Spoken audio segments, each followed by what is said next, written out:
Pengurusi majlis, dengan restu ibu dan ayah, restu Tuhan, kita bertemu di Kedah. Kepada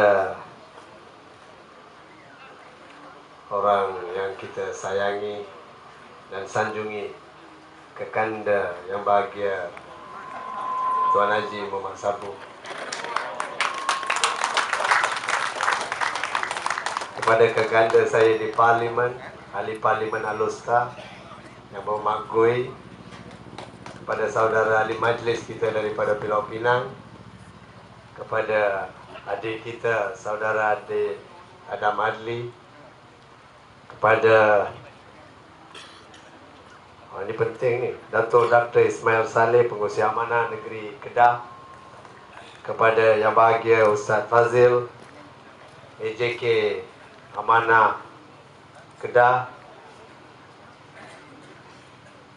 mantan Exco Kedah pun ada kat sini, kepada semua anggota-anggota ahli-ahli Parti Amanah yang hadir pada hari ini, kawan-kawan kita daripada DAP, dan rakan seperjuangan saya dari keadilan, salam reformasi dan selamat malam. Kepada ayah-ayah, ibu-ibu, abang-abang, kakak-kakak, adik-adik yang hadir, termasuk daripada rakan-rakan kita daripada UMNO Barisan Nasional yang dah bertaubat dan berinsaf, selamat datang ke ceramah kami. Kami tak ada TV3, kami tak ada utusan Malaysia. Yang kami ada adalah pentas begini. Ini cantik sikit lah, kekanda Mas Sabu ini cantik sikit. Selalunya kekanda Mas Sabu atas lori. Hari ini special sikit, baguslah Kedah, ada maju. Saya selalunya bila pergi ceramah begini, saya rata-ratanya menekankan, walaupun ramai yang bercakap tentang 1MDB, ramai yang bercakap tentang GST, macam-macam problem, 2.6 bilion, 42 bilion, Najib lah. Tetapi untuk saya, rata-ratanya di Malaysia kita sedang mengalami masalah kepimpinan. Yang kita tak ada kali ini adalah seorang pemimpin yang boleh memimpin negara kita, mengembalikan martabat, imej dan maruah negara. Itu yang kita tak ada. Sebab itu kita ada pelbagai masalah. Bermula dengan isu harga barang. Harga barang selalu kita bincang. Kos sara hidup selalu kita bincang. Tetapi kita tak bincang tentang impak harga barang naik dan kos sara hidup naik, iaitu kualiti kehidupan. Hari ini apa berlaku kepada kualiti kehidupan kita? Jauh ketinggalan berbanding dengan orang-orang kat Singapura. Jauh ketinggalan bila banding dengan orang di Indonesia. Kualiti kehidupan kita dah teruk. Dan memang cukup teruk sekali. Bermaksud bila harga barang naik, kos sara hidup naik. Bila harga barang naik, kos sara hidup naik, kualiti kehidupan dah tak ada. Lebih-lebih lagi, kualiti kehidupan ini boleh disokong oleh seorang timbalan menteri. Menteri Perdagangan Antarabangsa dan Industri, timbalan menterinya, orang yang paling cerdik di Malaysia, Dato' Ahmad Maslan. Macam mana dia datang? Dia kata kalau harga barang naik, kos sara hidup naik, ibu bapa pergi buat dua kerja. Kerja dua. Apa standard seorang timbalan menteri datang dengan alasan sebegini? Sebagai seorang timbalan menteri, sebagai seorang ahli kabinet, dia kena duduk dalam kabinet, bawa satu dasar, bawa satu polisi, macam mana nak menangani isu kenaikan harga barang dan kos sara hidup. Bukan minta orang ramai, pergi buat dua kerja, pergi buat tiga kerja. Saya tengok buat tiga kerja, kepala otak buat kerja tiga. Saya nak bagi tahu mamat yang cerdik ni, baliklah duduk dalam kabinet, datang dengan dasar. Mana dasar dia? Sampai hari ini tak ada dasar, tak ada polisi. Sebagai seorang kerajaan yang prihatin, sebagai seorang timbalan menteri yang prihatin, yang dia patut lakukan adalah jangan bebankan rakyat.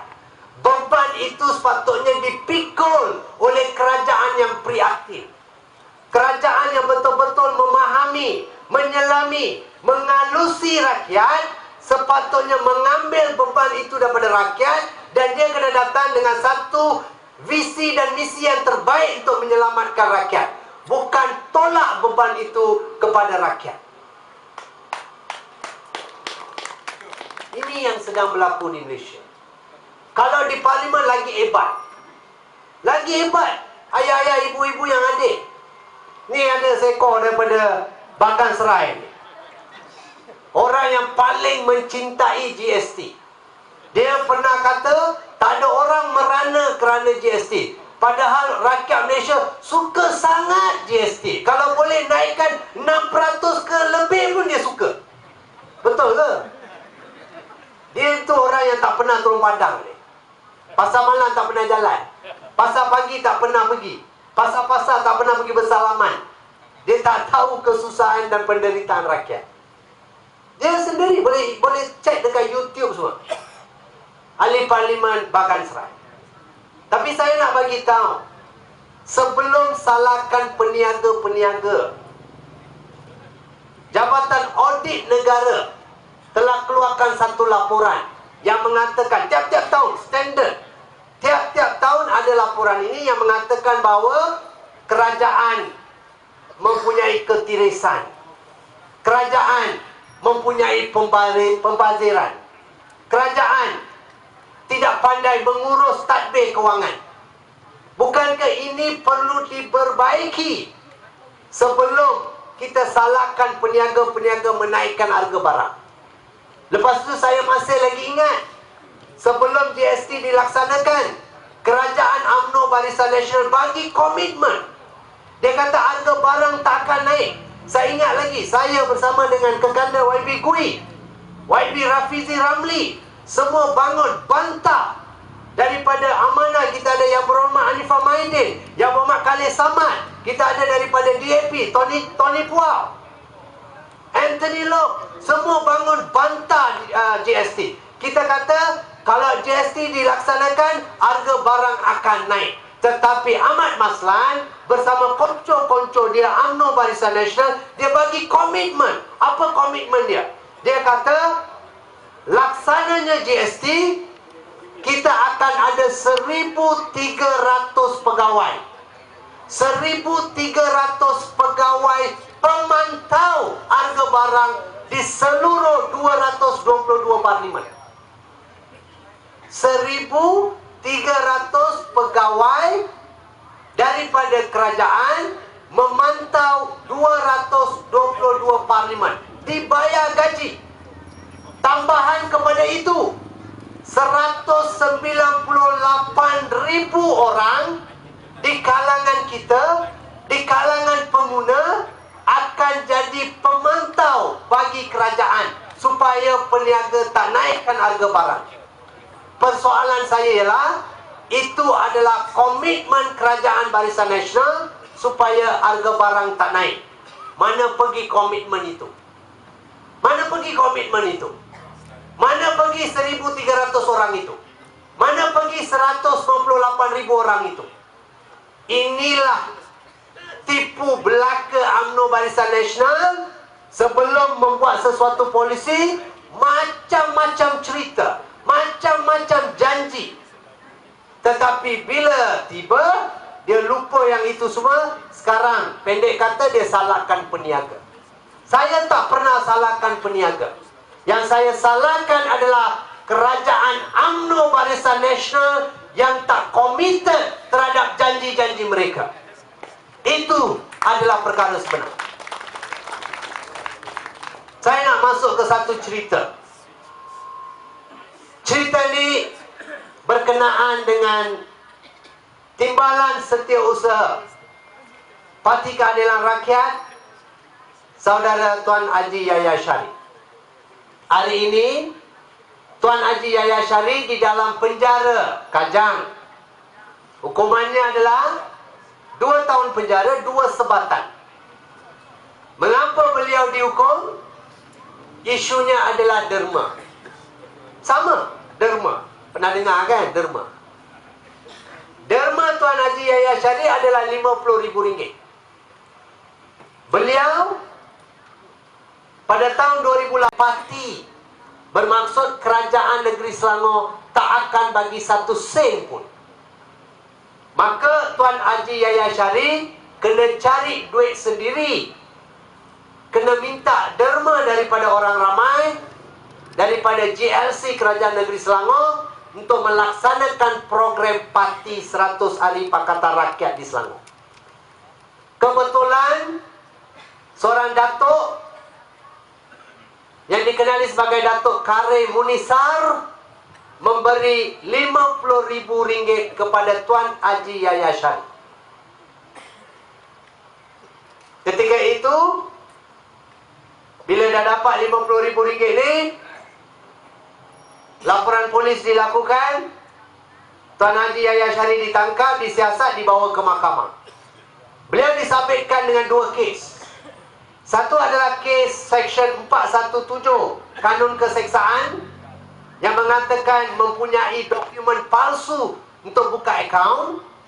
Dan lagi satu adalah Seksyen 420 Kanun Keseksaan yang mengaitkan bahawa memperdayakan orang yang memberi derma.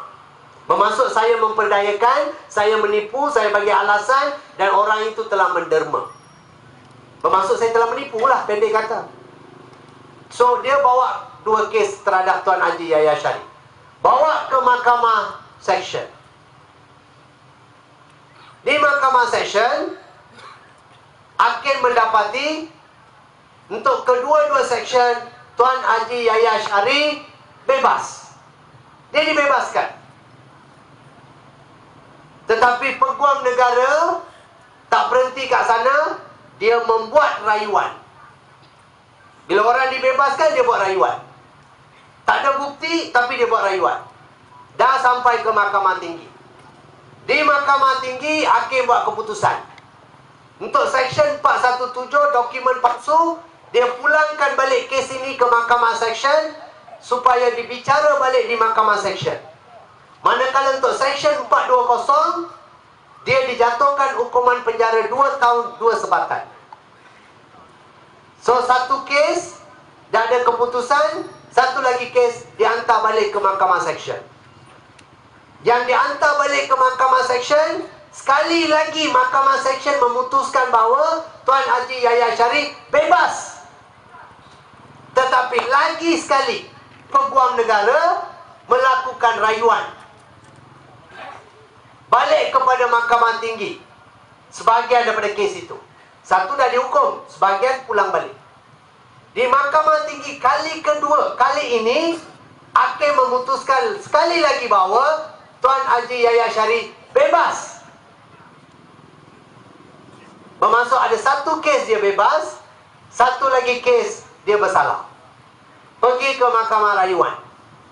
Di Mahkamah Rayuan, untuk kes 417 dokumen palsu, hakim di Mahkamah Rayuan memutuskan bahawa tak ada bukti, maka Tuan Haji Yahya Sharif dibebaskan. Tetapi untuk Seksyen 420 yang dikatakan diperdayakan, Mahkamah boleh datang dengan satu keputusan bahawa hakim di Mahkamah Seksyen terkilaf. Dalam kata lain, dia terkeliru. Tak perlu elemen diperdayakan dibuktikan. Walaupun orang yang derma datang ke mahkamah, duduk dalam kandang saksi, dia sendiri memberi keterangan bahawa saya bagi derma ini dengan rela hati. Hakim di Mahkamah Rayuan putuskan itu tak penting. Janji kami rasa dia terkilaf, kami rasa dia terkeliru cukup. Tapi saksi sendiri datang maklumkan bahawa saya tak terkilaf, saya tak diperdayakan. Tetapi hakim boleh teruskan keputusan untuk jatuhkan hukuman 2 tahun 2 sebatan. Persoalan yang timbul, ayah-ayah, ibu-ibu, abang, kakak, adik yang hadir, persoalannya adalah untuk RM Ringgit Malaysia RM50,000 3-4 kali peguam negara buat rayuan supaya kes itu diputuskan Tuan Haji Yahya Syarif bersalah. Tetapi untuk 2.6 bilion yang melibatkan Datuk Seri Najib Tun Razak, peguam negara langsung tidak mau bawa kes ini ke mahkamah. Ini beza di antara derma RM50,000 dengan derma 2.6 bilion. Derma RM50,000, kita tahu siapa penderma, kita bawa dia masuk ke mahkamah, dia duduk di kandang saksi, dia bagi keterangan, dia maklumkan dia tidak diperdayakan. Tetapi masih lagi Tuan Haji Yahya Syarif dihukum 2 tahun. Berbanding dengan 2.6 bilion, kita tak tahu siapa penderma. Sampai hari ini kita tak tahu dari mana datangnya duit itu. Tetapi peguam negara kata tak ada kes. Tuan Haji Yahya Syarif RM50,000 itu masuk ke dalam akaun Parti Keadilan Rakyat, tetapi bersalah 2 tahun. Sebaliknya 2.6 bilion masuk ke dalam akaun peribadi, tapi tak salah, tak ada kes. Hidup Malaysia. Malaysia boleh. Yang paling cantiknya adalah setakat hari ini duit RM50,000 itu masih ada dalam akaun Parti Keadilan Rakyat. 1 sen pun belum guna. 1 sen pun belum guna. Tetapi hukumannya adalah 2 tahun penjara, 2 kali sebatan. Berbanding dengan 2.6 bilion, katanya sikit dah guna, sikit lagi dah pulangkan balik, masih mencurigakan, masih sama-sama. Tetapi peguam negara kata tak ada kes, tak perlu bawa ke mahkamah. Hebat Malaysia. Macam mana nak bandingkan ini? Apa yang sedang berlaku? Kita ada 1 kes RM50,000, masih 1 sen pun tak digunakan. Ada penderma tu kita tahu siapa, dia datang bagi keterangan, akaun itu telah diauditkan oleh juru audit yang bertauliah, mesyuarat, minit mesyuarat semua ada. Dan memang dikatakan oleh penderma tu sendiri bahawa dia tidak diperdayakan. Dan memang betul duit yang didermakan hendak digunakan atas alasan yang munasabah, iaitu untuk sekretariat 100 hari Pakatan Rakyat. Tetapi yang itu bersalah. Sebaliknya untuk 2.6 bilion, kita tak tahu duit itu datang daripada mana. Semuanya dirahsiakan. Sampai hari ini berapa banyak digunakan, dicurigai, berapa banyak yang dipulangkan samar-samar. Tetapi peguam negara boleh datang ke depan dan maklumkan kepada masyarakat Malaysia bahawa tak ada kes, Perdana Menteri bebas berkeliaran di luar. Bayangkan ayah-ayah, ibu-ibu, abang, kakak, adik yang ada pada hari ini. Seorang insan bernama Tuan Haji Yahya Syarif, RM50,000 dipenjarakan. 2.6 bilion Perdana Menteri bebas berkeliaran. Kalau nak bandingkan kedua-dua kes ini, 2.6 bilion ini adalah 52,000 kali lebih banyak. Bang, 52,000 kali lebih banyak. Bayangkan kalau 2 tahun darab 52,000 kali. Kalau 2 kali sebatan darab 52,000 kali. Tahulah Perdana Menteri kita berapa kali kena sebat. Kira sendiri. Hancur. Keganda. Masa Abu dah kata dah hancur. Bayangkan. Tapi ini berlaku di Malaysia. Saya nak bawa satu lagi kes kalau masa isteri. Oh, belum bunyi lagi. Saya bunyi slow-slow sikit ha. Ini ada satu lagi kes. Tengok Malaysia ni. Saya pun tak faham. Ini ada seorang makcik. Makcik India. Namanya Salama. Umurnya 36 tahun pakcik. Okey? Masuk satu pasar raya. Pasar raya di Dangwangi. Curi. Curi apa? Paket Milo. Curi paket Milo. Pasar raya itu tangkap, hantar kepada polis, polis bawa ke mahkamah. Di mahkamah, anti Celama ni kata, ya, saya minta maaf kerana mencuri. Saya curi kerana anak saya berumur 2 tahun menangis kelaparan. Saya tak tahan, maka saya pergi curi paket Milo. Ini yang berlaku. Mahkamah memutuskan, oh, ini salah. Kamu dipenjarakan sehari dan denda RM200. Ibu-ibu, fahamlah. Kalau kakak Salama ni, kalau ada RM200, dia tak curi pun paket Milo.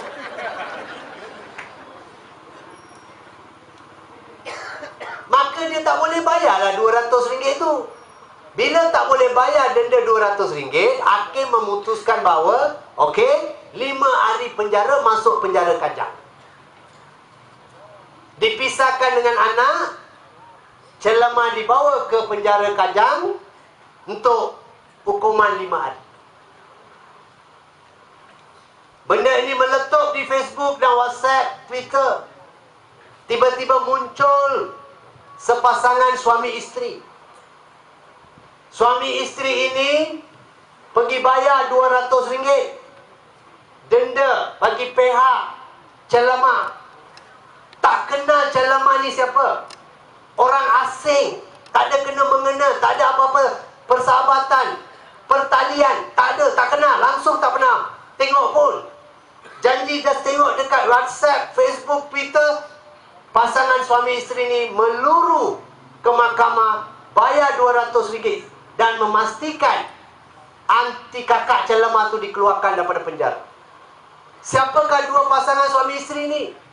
Bila ditanya mengapa melakukan sedemikian, ibu pasangan suami isteri tu, ibu tu mengatakan bahawa saya pun seorang ibu, saya pun ada seorang anak, saya pun pernah tahu tangkisan seorang anak yang kelaparan. Maka atas sifat keibuan, walaupun saya tak kenal Celama, saya datang bayar RM200 ini. Dan saya hari ini nak maklumkan, pasangan suami isteri itu adalah pasangan suami isteri Melayu. Pasangan suami isteri Melayu membantu seorang anti kakak bernama Celama, orang India yang tak pernah dia tengok, tak pernah dia kenal. Itulah Malaysia yang kita dahagakan, di mana Melayu, India, Cina, Sabah, Sarawak hidup aman dan damai. Bukan sifat perkauman, bukan perbezaan agama yang dimainkan oleh Najib, Rosmah, UMNO dan Barisan Nasional. Kita tolak resis dan perkauman yang dibawa oleh UMNO, Barisan Nasional.